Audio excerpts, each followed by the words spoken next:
خواتین حضرات کی خدمت میں اسٹاک ہوم سویڈن سے عارف کسانہ کی جانب سے السلام علیکم۔ آج 20 مارچ اور جمعۃ المبارک کا دن ہے۔ آج کے ولاگ میں ہم بات کریں گے کہ سویڈن کی حکومت کزن میرجز اور جو پولی گیمی ایک سے زیادہ شادیوں کے حوالے سے جو قانون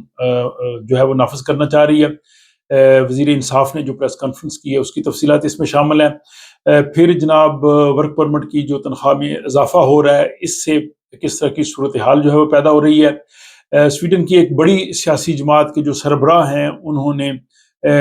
مسلمان جو ختنہ کرتے ہیں اپنے بچوں کا، ان کے حوالے سے جو انہوں نے ایک متنازع بیان دیا اس پہ بات کریں گے۔ پھر دنیا کے جو ملک ہیں ان کی ایک فہرست آئی ہے کہ دنیا کے کن ممالک کے شہری اپنے آپ کو جو ہے وہ خوش ہیپی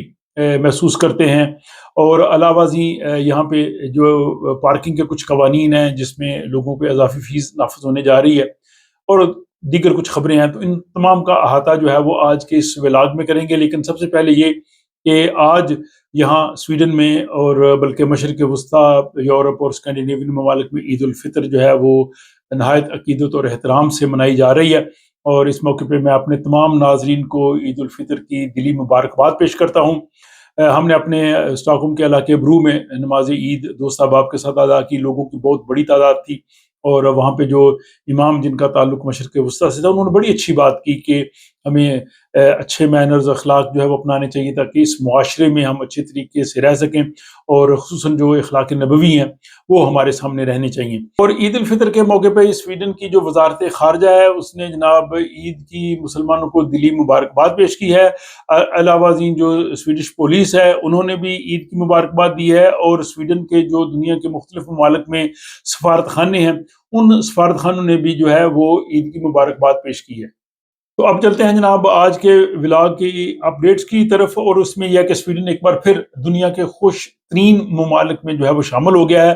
اور سویڈن کی جو ہے اس وقت جو ہے وہ چوتھی یا پانچویں پوزیشن آئی ہے، ورلڈ ہیپینس رپورٹ آئی ہے، اور اس رپورٹ میں مسلسل جو ہے وہ فن لینڈ جو ہے وہ پہلے نمبر پہ ہے، اور آپ دیکھ سکتے ہیں کہ ناروے جو ہے وہ چھٹے نمبر پہ ہے، اور علاوہ ازیں اس میں جو دیگر ممالک ہیں یا آپ سلائیڈز میں دیکھ سکتے ہیں۔ علاوہ ازیں جو جنوبی ایشیا کے ممالک ہیں اگر ہم ان کا ذکر کریں تو ان میں نیپال جو ہے وہ سب سے ٹاپ پہ ہے۔ نیپال جو ہے وہ اس فہرست میں 92 نمبر پہ ہے، جبکہ پاکستان کا نمبر جو ہے وہ 109 ہے، اور پاکستان کے بعد جو ہے وہ انڈیا کا نمبر آتا ہے۔ انڈیا کا نمبر جو ہے وہ 118 ہے۔ بنگلہ دیش جو ہے وہ 134ویں نمبر پہ ہے، اور سب سے آخر اس فہرست میں جو نمبر ہے وہ افغانستان کا ہے، وہ ہے 147 نمبر۔ تو یہ دنیا کے ان تمام ممالک کے جو شہری تھے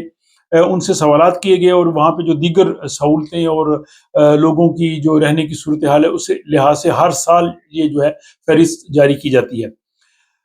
دوسری آج کی اہم خبر اپڈیٹ یہ ہے کہ آپ نے پہلے بھی اس حوالے سے سنا کہ سویڈن کی حکومت جو ہے وہ کزن میرجز پر پابندی لگا رہی ہے۔ تو اب جو سویڈن کے جو وزیر انصاف ہے گنر سٹرومر،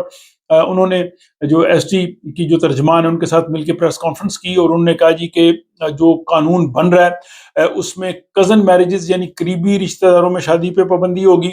اور اس کے علاوہ جو ایک سے زیادہ شادیاں وہ بھی سویڈن میں کسی طرح سے رجسٹر نہیں کی جائیں گی، اور جو خونی رشتہ داروں میں شادیاں ہیں وہ، اور جو جبری شادیاں ہیں جو زبردستی کی شادیاں ہوں گی وہ جو ہے وہ یہاں سویڈن میں ایکسیپٹ نہیں کی جائیں گی، اور بلکہ پولیس کو بھی یہ اختیار دیا جائے گا کہ اگر یہاں وہ سمجھیں کہ یہ جبری شادیاں ہیں، زبردستی کی گئی ہیں، اس میں وہ اپنی تفتیش کر سکیں۔ انہوں نے کہا جی کہ مزید ایسے اقدامات کیے ہیں کہ سویڈن میں تقریباً 50 ایسی شادیاں ہیں جن کو پولی گیمی کہتے ہیں، جن میں ایک سے زیادہ جو ہے ان کی بیویاں ہیں وہ ختم کر دی جائیں گی۔ پولیس کو جو ہے وہ زیادہ نگرانی کی اجازت دی جائے گی، اور اگر والدین اپنے بچوں کو جو زبردستی لے کے جائیں گے شادی کے لیے، یا ان کو کہہ لیں کسی طرح سے دھوکہ دہی سے، ان کے خلاف بھی جو ہے وہ کارروائی کی جائے گی۔ تو یہ جو ہے وہ پروسیس شروع ہو گیا ہے، اور کزن میرجز پر پابندی جو ہے وہ 1 جولائی 2026 سے ہو جائے گی، اس سال سے ہی، اور جو دیگر قوانین ہیں جو میں نے اس میں بتائے ہیں وہ جولائی کی 2 تاریخ سے جو ہے وہ نافذ ہو جائیں گے۔ تو یعنی بنیادی طور پہ جولائی سے سویڈن میں کزن میرجز اور قریبی رشتہ داروں میں شادیاں اور جبری شادیاں، ان پہ پابندی کا قانون آ جائے گا۔ کہ تیسری خبر جو ہے وہ ورک پرمٹ کے حوالے سے ہے۔ کل آپ نے سنا کہ ورک پرمٹ کی جو نئی تنخواہ ہے وہ تقریباً 34,000 کے قریب ہو رہی ہے اس سال جون سے۔ تو اس کے بعد یہاں ہے کہ سویڈن کی جو 50 سے زیادہ کمیونز ہیں، میونسپیلٹیز ہیں، انہوں نے کہا ہے کہ نئی ورک پرمٹ پالیسی کے بعد ان کے ہاں ملازمین کی کمی ہو جائے گی اور اتنی بڑی تنخواہ پہ ملازم رکھنا ان کے لیے مشکل ہوگا، اور خصوصی طور پہ جو نرسنگ ہومز ہیں، کیئر سینٹرز ہیں، ہیلتھ کے اور جو دیگر اس طرح کے جو شعبے ہیں، ان کے لیے بہت زیادہ مسئلہ ہو جائے گا۔ ان کے لیے کیا ہے جی کہ ہمیں لوگ نہیں ملیں گے اور یہ کافی بحران جو ہے جنم لے گا۔ مائیگریشن ایجنسی جو ہے وہ کچھ شعبوں کو ایگزیمپٹ کر رہی ہے، اور بہت جلد اس کی جو فہرست وہ بنائیں گے کہ کون کون سے ایسے شعبے ہیں جن کے لیے جو ہے وہ اتنی تنخواہ کی ضرورت نہیں ہوگی۔ تو جو ہی وہ فہرست آئے گی میں آپ کی خدمت میں جو ہے وہ پیش کروں گا۔ اس کے علاوہ کچھ لوگوں کے ورک پرمٹ کے حوالے سے سوالات ہیں، تو وہ بھی آپ بہت جلد جو ہے وہ نیکسٹ ولاگ میں دیکھ سکیں گے۔ اگلی خبر جو ہے وہ بھی جابس کے حوالے سے ہے۔ وہ یہ ہے کہ یہاں سویڈن میں ایک بہت بڑا فرنیچر ہے جو پوری دنیا میں جو اپنا مشہور ہے، اکیا۔ تو اکیا جو ہے وہ بھی چھانٹی کر رہا ہے۔ انہوں نے تقریباً 950 کے قریب ملازم ٹوٹل نکال رہے ہیں۔ ان میں سے تقریباً 645 ملازمین جو ہیں ان کا تعلق سویڈن سے ہے۔ اب ہم تھوڑی سی سیاست کی بات کر لیتے ہیں، کیونکہ انتخابات قریب ہیں اور اس وقت حکومت میں ایک جماعت لبرل پارٹی وہ شدید بحران کا شکار ہے۔ وہ پہلے ہی 4% سے کم اس کی مقبولیت تھی، اور 4% مقبولیت ضروری ہے پارلیمنٹ میں آنے کے لیے۔ اور ہوا یہ کہ ان کی جو سربراہ ہے سیمونا ہمسن، انہوں نے جناب جو ایس ٹی، یہ جو سویڈش ڈیموکریٹ ہے، اس کے جو سربراہ جیمی اوکیسن، ان کے ساتھ ملاقات کی، اور ملاقات کے بعد انہوں نے کہا جی کہ اگلی حکومت اگر آئی رائٹ ونگ کی تو وہ ایس ڈی کے ساتھ مل کے حکومت بنانے کے لیے تیار ہیں۔ حالانکہ یہ جو اس وقت ماڈریٹ پارٹی ہے جن کی حکومت ہے، اور جو کے ڈی ہے، انہوں نے ابھی تک اس طرح کی بات نہیں کی، وہ تھوڑے خاموش ہیں، لیکن انہوں نے اوپنلی کہہ دیا کہ ہم ان کے ساتھ حکومت بنائیں گے، اور ان کی تصویر بھی جو کافی میڈیا میں جو ان کے ساتھ وہ بغل گیر ہو رہی تھی، لیکن ان کا یہ بغل گیر ہونا جو ہے وہ اپنی جماعت کے لیے بڑا تباہ کن ثابت ہوا ہے۔ ان کی جماعت کے بہت سے لیڈرز جو ہیں انہوں نے ان پہ تنقید کی ہے، انہوں نے جماعت کو چھوڑ دیا ہے۔ اب اتوار کے روز یعنی کل جو ہے وہ ان کے مستقبل کا فیصلہ ہوگا کہ وہ پارٹی کی سربراہ رہتی ہیں یا نہیں، یعنی اس حوالے سے انتخاب ہو رہا ہے۔ اور ساتھ ہی ان کی جماعت کے بہت سے لوگ جو ہیں وہ جماعت چھوڑ کے جو ہے وہ جا رہے ہیں۔ ان میں ایک ان کی بہت بڑی جو ہے وہ اہم لیڈر تھی، جو پہلے EU منسٹر بھی رہی ہیں، برگیتا اولسن۔ انہوں نے کہا جی کہ وہ لبرل پارٹی چھوڑ کے سینٹر پارٹی میں جا رہی ہیں، اور سینٹر پارٹی نے ان کو ٹکٹ دے دی اگلے انتخابات کے لیے۔ تو میرا بھی یہ خیال ہے کہ جتنے بھی لبرل پارٹی سے لوگ نکلیں گے وہ رائٹ ونگ میں نہیں جائیں گے، وہ زیادہ سینٹر پارٹی کی طرف جائیں گے، اور سینٹر پارٹی کو جو ہے وہ کافی فائدہ ہوگا، اور سینٹر پارٹی نے برگیتا اولسن کو بھی ٹکٹ دے دیا۔ تو یہ جناب سیاسی صورتحال تھی۔ اور ایس ڈی کے ہی سربراہ جو اکثر امیگرینٹس کے خلاف تو بیان دیتے ہی رہتے ہیں، اور کبھی کبھار وہ اسلام کے خلاف بھی بیان دیتے ہیں، ان کی پارٹی کے کئی لیڈروں نے جو ہے وہ رسول اکرم صلی اللہ علیہ وسلم کے بارے میں بھی اس طرح سے بہت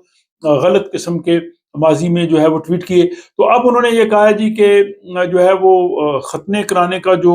سویڈن میں اجازت ہے، وہ کہتے ہیں کہ یہودیوں کے لیے تو اجازت ہونی چاہیے لیکن مسلمانوں کے لیے اجازت نہیں ہونی چاہیے۔ تو یہ انہوں نے بڑا متنازع اور جس کو آپ کہہ رہے ہیں کہ ایک غیر منصفانہ قسم کا جو ہے وہ بیان دیا ہے، اور انہوں نے کہا جی کہ اگر کوئی طبی وجوہات ہو تو پھر ایسے ہو سکتا ہے۔ تو ایس ڈی کے سربراہ کا یہ بیان جو ہے وہ مذہبی آزادی اور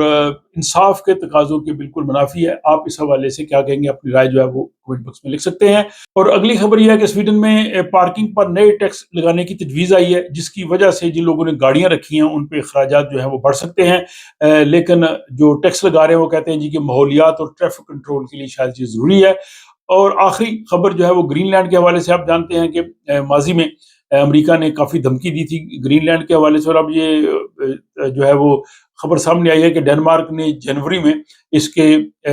تحفظ کے لیے پورا پلان بنا لیا تھا، اور ان کا خیال تھا کہ شاید امریکہ جو ہے وہ گرین لینڈ پہ حملہ کر دے۔ تو یہ تھا جناب آج کا ولاگ۔ اس حوالے سے اپنی رائے کا اظہار ضرور کیجیے، اور بھرپور طریقے سے عید منائیں۔ آپ کو ایک مرتبہ پھر دلی عید مبارک۔